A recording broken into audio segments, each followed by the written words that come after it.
Welcome to Tamil EI stories. ஒரு காட்டில் ஒரு சிங்கம் ஆட்சி செய்து வந்தது. அந்த சிங்கத்திடம் ஒரு அணில் பல ஆண்டுகளாக வேலை செய்து கொண்டிருந்தது. ஒரு நாள் அந்த அணில் சிங்கத்திடம் சென்று கேட்டது, இத்தனை ஆண்டுகளாக உனக்கு நான் உண்மையாக சேவை செய்கிறேனே, எனக்கு நீ என்ன பரிசு தரப்போகிறாய் என்று கேட்டது. அதற்கு சிங்கம் கூறியது, நம்பிக்கையோடு இரு, நீ பணியிலிருந்து நிரந்தரமாக ஓய்வாகும் போது உனக்கு பெரிய வெகுமதி காத்திருக்கிறது. எனவே உற்சாகமாக வேலை செய் என்றது. இதை கேட்ட அணில் முன்னை காட்டிலும் கடினமாக உழைத்தது. எந்த அளவிற்கு என்றால் அது ஓய்வே எடுப்பதில்லை. எந்த நேரமும் வேலைதான் அதற்கு.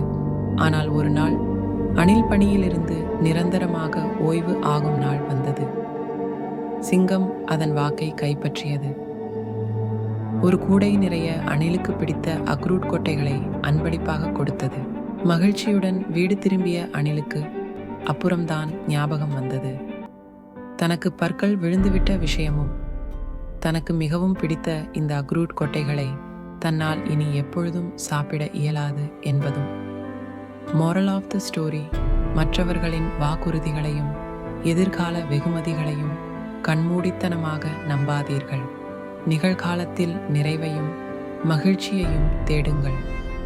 ஒருவரின் சொந்த நலனை கருத்தில் கொள்ளாமல் அதிக வேலை செய்து இளமை பருவத்தை துளைத்தால் இறுதியில் வருத்தங்களே மிஞ்சும்.